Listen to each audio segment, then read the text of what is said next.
Himachal news analysis. ये news analysis हम prelim और मेंस दोनों को साथ मिलकर कर रहे हैं और हिमाचल के सभी कॉम्पिटिटिव एग्जाम के लिए यूजफुल है। यदि आप HPSI प्रिपरेशन कर रहे हैं तो आप हमारे इस कोर्स को हमारी वेबसाइट और एप्लीकेशन दोनों पर अवेल कर सकते हैं। एप्लीकेशन का लिंक आपको डिस्क्रिप्शन में मिल जाएगा। जो इस चैनल पर नए हैं वो हमारे चैनल को सब्सक्राइब और वीडियो को लाइक जरूर करें। चलिए आज की न्यूज पर चलते हैं। पहली न्यूज अमर उजाला की है। सामरिक लिहाज से महत्वपूर्ण किन्नौर लाहौल की 36 गांवों की सड़कें होंगी पक्की। अब आपको यहां पर दिख रहा होगा किन्नौर और लाहौल स्पीति जिसकी बाउंड्री लगती है चाइना के साथ। अब सामरिक दृष्टि से महत्वपूर्ण इसका मतलब क्या हुआ? इसका मतलब ये हुआ for example strategic point of view से हमें कभी यहां पर अगर मिलिट्री ऑपरेशन करना पड़ा तो यहां पर कनेक्टिविटी तो चाहिए, तो रोड की कनेक्टिविटी इन गांवों में की जाएगी और पक्के रोड बनाए जाएंगे। अब देखते हैं क्या कहा गया इस आर्टिकल में। 73 किलोमीटर लंबी इन सड़कों के लिए केंद्र सरकार ने करीब 83.19 करोड़ रुपए का बजट मंजूर किया है। इन सड़कों को पक्का और चौड़ा होने से भारतीय जवानों को चीन सेना तक पहुंचने में आसानी होगी और स्थानीय लोगों को भी इससे फायदा मिलेगा। प्रधानमंत्री ग्रामीण सड़क योजना फेज 3 के तहत ये केंद्र से पैसा स्वीकृत किया गया है। देखिए यहां पर आया है प्रधानमंत्री ग्राम सड़क योजना। प्रधानमंत्री ग्राम सड़क योजना की शुरुआत होती है 2000 में। इसके 3 फेज चलते हैं। पहला फेज 2000 से चलता है और सेकंड फेज चलता है 2010 के बाद और थर्ड फेज चलता है 2020 के बाद।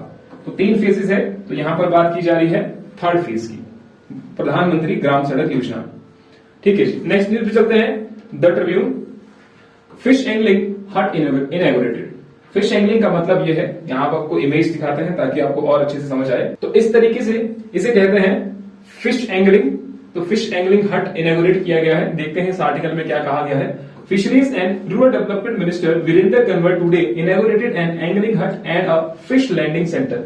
फिश लैंडिंग सेंटर का मतलब यह है कि वहां पर जो है एक तरह की मार्केट है, वहां पर बेची जाएंगी जो मछलियां हैं। इनका कुटलहर असेंबली सेगमेंट, यानी कहां पर उन्ना की बात हो रही है। The angling hut has been constructed at a cost of 70 lakh at, नाम याद रखिएगा, Lathania village, while the fish landing center has been constructed for 30 lakh at Bihiru village on the banks of Govind Sagar lake. तो गोविंद सागर lake के bank पर ये inaugurate किए गए हैं फिश एंगलिंग सेंटर और दूसरा हो गया आपका फिश लैंडिंग सेंटर। तो 2 चीजें हमारे पास एग्जाम के लिए इंपॉर्टेंट है। Kanwar while addressing a gathering at Lathania village said 1525 fishermen had been provided benefits to the tune of Rs 1.6 crore through various schemes. तो यहां पर उन्होंने ये भी कहा कि किस तरीके से जो फिशरमैन हैं उनको भी यहां पर बेनिफिट सरकार के द्वारा प्रोवाइड करवाया गया है 1.6 करोड़ का। नेक्स्ट न्यूज है अमर उजाला से। कोरोना के 2 साल बाद सोलन में 10 सितंबर को राष्ट्रीय कुंभ मेला होगा। तो हमें यहां पर जानकारी क्या चाहिए कि राष्ट्रीय कुंभ मेला क्यों मनाया जाता है और ये किस चीज से रिलेटेड है, बस ये हमें थोड़ी सी जानकारी चाहिए हमारे एग्जाम पॉइंट ऑफ व्यू से। तो देखते हैं। कुंभ निदेशालय सोलन की ओर से कोविड के 2 वर्ष के बाद 10 सितंबर को राष्ट्रीय स्तर के कुंभ मेले का आयोजन किया जा रहा है। इसमें देश भर के करीब 1000 मशरूम ग्रोवर और विभिन्न विभागों के वैज्ञानिक भी भाग लेंगे। तो मेजरली फोकस क्या है? वो है आपका मशरूम को ही कहा जाता है कुंभ। नेक्स्ट देखते हैं। जानकारी के अनुसार कुंभ मेला वर्ष 1998 से मनाया जा रहा है। तो 1998 से ये मेला मनाया जा रहा है, 2 साल में नहीं मनाया गया बिकॉज ऑफ कोविड। देश भर में हर वर्ष 2.66 लाख टन मशरूम तैयार किया जा रहा है। तो 2.66 लाख टन अगर हम पूरे भारतवर्ष की बात करें, इसमें करीब 3000 करोड़ का कारोबार होता है। इसके अलावा अकेले हिमाचल में ही 15000 टन मशरूम से करीब 2 करोड़ का कारोबार होता है। तो हिमाचल प्रदेश में कितना है? 15000 टन और कितने की मार्केट है? लगभग 2 करोड़ का कारोबार इससे होता है। इस मेले के दौरान देश भर से आए ग्रोवरों को मशरूम की नई तकनीक सहित अन्य विषयों की जानकारी प्रदान की जाती है जो इस कुंभ मेले में होती है। 10 सितंबर से शुरू होने जा रहा है। ये फिर से अभी न्यूज में आएगा जब ये मेला शुरू होगा। नेक्स्ट न्यूज पे चलते हैं। अमर उजाला में ही है नेक्स्ट न्यूज। धौलासिर प्रोजेक्ट के निर्माण से हिमाचल सरकार को 125 करोड़ का नुकसान होगा। अब देखते हैं ये धौलासिर जो प्रोजेक्ट है ये कहां पर लोकेटेड है। पहली चीज जो आपको पता होना चाहिए लोकेशन, दूसरा कि इस परियोजना से जो ये प्रोजेक्ट बनेगा उसके निर्माण से आखिरकार नुकसान क्यों होगा, और वो भी 125 करोड़ का। आइए देखते हैं इस आर्टिकल में क्या कहा गया है। सतलुज जल विद्युत निगम सतलुज जल विद्युत निगम लिमिटेड SJVN, जिसका हेड ऑफिस कहां पर है? शिमला में। कि हमीरपुर में ब्यास नदी पर बन रही धौलासित जल विद्युत परियोजना से हिमाचल सरकार को करीब 125 करोड़ रुपए का नुकसान होने का अनुमान लगाया जा रहा है। कहां पर बन रही है? कौन सी रिवर पर? रिवर ब्यास पर। आपको कमेंट सेक्शन पर यह बताना है कि रिवर ब्यास किस डिस्ट्रिक्ट से ओरिजिनेट होती है और प्रॉपर तरीके से बताना है कि वो स्थल उसे क्या कहते हैं जहां से ब्यास नदी का ओरिजिन होता है। इस प्रोजेक्ट के लिए जहां पर बांध का निर्माण होगा उससे जल शक्ति विभाग की 30 बड़ी परियोजनाएं जलमग्न होने वाली हैं। तो जल शक्ति विभाग की 30 बड़ी परियोजनाएं, जब ये प्रोजेक्ट बनना शुरू होगा तो 30 बड़ी जो परियोजनाएं हैं जल शक्ति विभाग की, वो इससे खत्म हो जाएंगी या उससे नुकसान होगा। कंपनी यहां पर 66 मेगावाट की जल विद्युत परियोजना बना रही है और कंपनी ने ब्यास नदी पर बांध बनाने के लिए नदी का रुख मोड़ने के लिए 253 मीटर लंबी सुरंग भी बना दी है। तो काम तो ऑलरेडी चल चुका है। तो 253 मीटर जो सुरंग है वो भी बना दी गई है।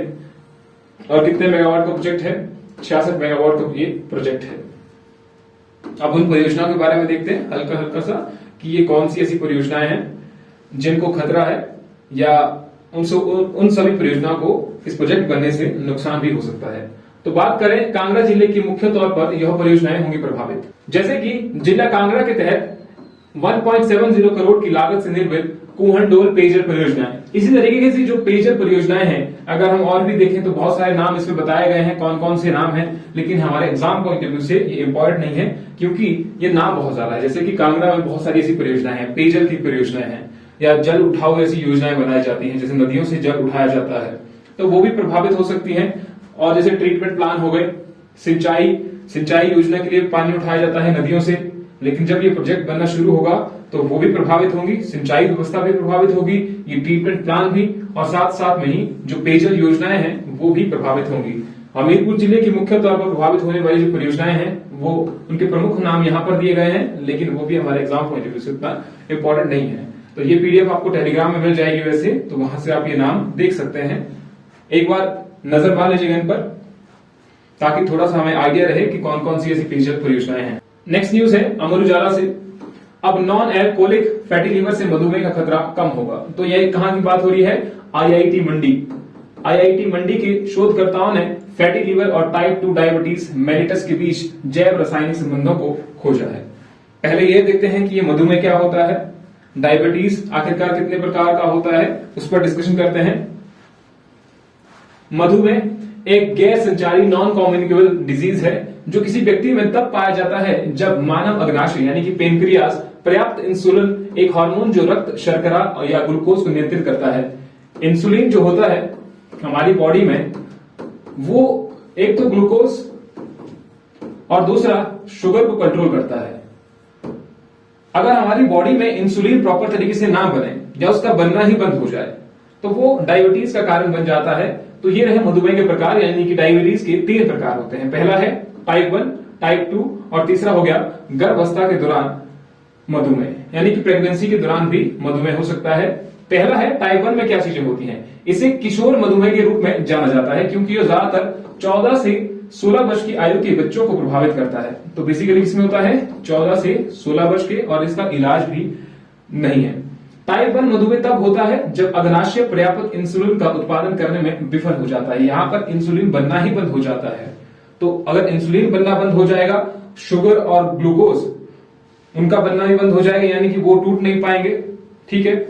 और साथ ही साथ में टाइप 1 मधुमेह वाले लोग इंसुलिन पर निर्भर होते हैं, जिसका अर्थ है कि इन्हें जीवित रहने के लिए रोजाना कृत्रिम इंजेक्शन या इंसुलिन लेना पड़ता है। तो इंजेक्शन के सहारे ही जी सकते हैं, लेकिन ज्यादा टाइम तक नहीं। इसकी मतलब से प्रॉपर तरीके से इलाज नहीं है कि इसको पूर्ण रूप से खत्म किया जाए, इंजेक्शन के सहारे चलेगी। टाइप 2 में अगर देखें, जो मानव शरीर के इंसुलिन के उपयोग के तरीकों को प्रभावित करता है। इस अवस्था में टाइप 1 के विपरीत अग्नाशय में इंसुलिन तो बनता, लेकिन शरीर की कोशिकाएं इस बने इंसुलिन का स्वस्थ शरीर की तरह प्रभावी ढंग से उपयोग नहीं कर पाती, यानी कि प्रतिक्रिया नहीं दे पाती। जो टाइप 2 में है, अब देखिए टाइप 1 में हमने क्या देखा, टाइप 1 में इंसुलिन ही नहीं बन पा रहा है, लेकिन टाइप 2 में इंसुलिन बन रहा है, लेकिन हमारी जो बॉडी है, हमारी जो बॉडी की सेल्स हैं, तो बॉडी की सेल ही इस इंसुलिन को उपयोग नहीं कर पा रहे हैं। तो उसे कहते हैं हम type 2 insulin, type 2 diabetes. Type 2 मधुमेह ज्यादातर 45 वर्ष की आयु से अधिक के लोगों में पाया जाता है। यह लोगों में तेजी से बढ़ते मोटापे का कारण बनता है। नेक्स्ट है गर्भावस्था के दौरान मधुमेह। यह गर्भावस्था के दौरान महिलाओं में तब होता है जब कभी कभी गर्भावस्था के कारण शरीर अग्नाशय में बनने वाले इंसुलिन के प्रति कम संवेदनशील हो जाता है। गर्भकालीन मधुमेह सभी महिलाओं में नहीं होता है और आमतौर पर बच्चों के जीवन के बाद भी यह समस्या दूर हो जाती है। आमतौर पर बच्चों के जन्म के बाद यह समस्या दूर हो जाती है। तो प्रेगनेंसी के दौरान भी ये डिफिकल्टीज आती हैं, लेकिन ऐसा होता है कि जब बच्चे का जन्म हो गया उसके बाद ये जो तीसरे वाला इंसुलिन है, तीसरे वाली जो डायबिटीज है, ये खत्म हो जाती है। मधुमेह लंबे समय तक बगैर उपचार या सही रोकथाम के रहने पर गुर्दे, हृदय, रक्त वाहिका तंत्रिका तंत्र और आंखें आदि से संबंधित रोगों का कारण बनती है। तो अगर मधुमेह लंबे समय तक रहता है तो लंबे समय तक कौन रह सकता है? टाइप 1।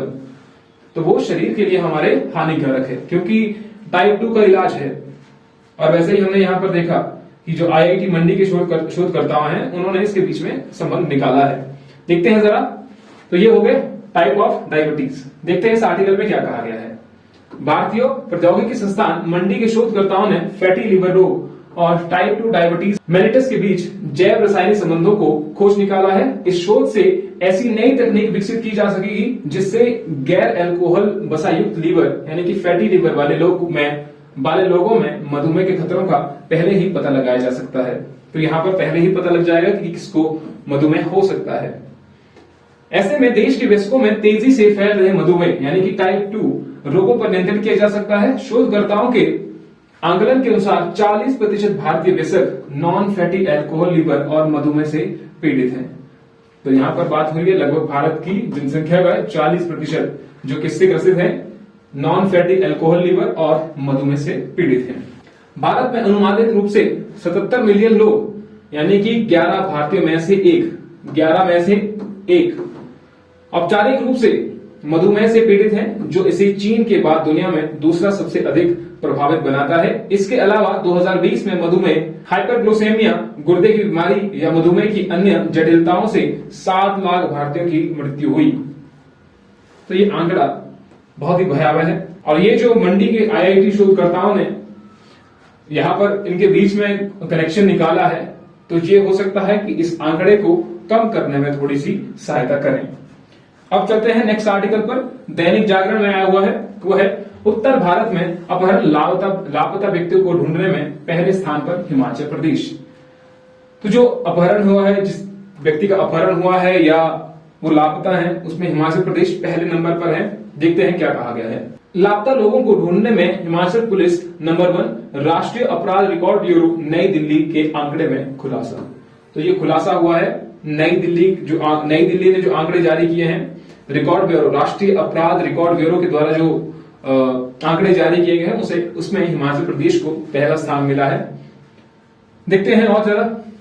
हिमाचल पुलिस ने एक बार फिर नंबर 1 का तमगा हासिल किया है। अपहरण और लापता लोगों को ढूंढने में देश भर में हिमाचल का स्थान पहले नंबर पर आता है, क्योंकि लापता लोगों को ढूंढने के लिए राष्ट्रीय औसत कितना है? 50.8 के मुकाबले राज्य का औसत है 85.4%, जो कि बहुत ज्यादा है। तो हिमाचल को मिला है पहला नंबर। अपहरण के मामले राष्ट्रीय अपराध रिकॉर्ड ब्यूरो नई दिल्ली द्वारा भारत में अपराध 2021 के प्रकाशित आंकड़ों के अनुसार सूबे में वर्ष 2021 के दौरान अपहरण के कुल मामले 430, जबकि राज्यों में 343। हिमाचल की बात करें तो 343 मामले यहां पर दर्ज हुए और 2020 और 19 में 445 मामले शामिल रहे। हिमाचल प्रदेश में 2021 के दौरान अपहरण के मामलों की पंजीकरण दर राष्ट्रीय औसत से 7.4% की तुलना में प्रति लाख जनसंख्या पर 5.8 थी। हालांकि हरियाणा में 12, पंजाब में 5.9, यूपी में 6.3। तो ये तो आपको याद नहीं रखने हैं, लेकिन ये ऊपर वाला डाटा आपको याद रखना है। अब आते हैं नेक्स्ट आर्टिकल पर, जो है पंजाब केसरी में ही नेक्स्ट आर्टिकल आया हुआ है। बिलासपुर में खुलेगा वाटर स्पोर्ट्स सेंटर और इंडोर स्टेडियम। अनुराग ठाकुर जी ने यह कहा है कि बिलासपुर में अब वाटर स्पोर्ट्स सेंटर और इंडोर स्टेडियम खुलेगा। अब इसकी बात चली है, एग्जाम पॉइंट ऑफ व्यू से हो सकता है आगे हमारे एग्जाम पॉइंट ऑफ व्यू से इंपॉर्टेंट हो, जब ये खुलेगा, जब इसका काम चलेगा, जमीनी स्तर पर जब इसका काम चलेगा, तब हमारे लिए इंपॉर्टेंट है। अभी सिर्फ ये घोषणा की गई है। हिमाचल प्रदेश का बिलासपुर राज्य वाटर और एडवेंचर स्पोर्ट्स का हब बनेगा। इसके लिए सरकार ने गोविंद सागर झील में मूलभूत ढांचा विकसित करेगी और इसके अलावा एक नए इंडोर स्टेडियम निर्माण और वाटर स्पोर्ट्स हॉस्टल को शुरू किया जाएगा। यह बात केंद्रीय खेल मंत्री अनुराग ठाकुर ने बिलासपुर में कही। उन्होंने कहा कि बिलासपुर में वाटर स्पोर्ट्स और एडवेंचर स्पोर्ट्स की बहुत संभावनाएं हैं। यहाँ सरकार ने वाटर और एडवेंचर स्पोर्ट को बढ़ावा देने के लिए योजना तैयार की है। तो ये योजना तैयार की है, देखते हैं जरा। बिलासपुर के कहलूर खेल परिसर में एथलेटिक ट्रैक, हॉकी मैदान, इंडोर स्टेडियम और क्रिकेट मैदान बनाया गया है। तो इसी के साथ ये न्यूज एनालिसिस यहीं पर खत्म होता है। हम इस न्यूज एनालिसिस में कोशिश कर रहे हैं कि ज्यादा से ज्यादा न्यूज़पेपर को कवर किया जाए, जिसमें सिर्फ हम फोकस करेंगे हिमाचल की न्यूज पर, ताकि आपको इस न्यूज एनालिसिस से बाहर कहीं जाने की जरूरत ना पड़े हिमाचल करंट अफेयर के लिए। इस वीडियो की पीडीएफ फाइल हमारे टेलीग्राम चैनल पर आपको मिल जाएगी, जिसका लिंक डिस्क्रिप्शन में होगा। जाने से पहले वीडियो को लाइक और चैनल को सब्सक्राइब जरूर करें। मिलते हैं नेक्स्ट वीडियो में आपसे। Thank you.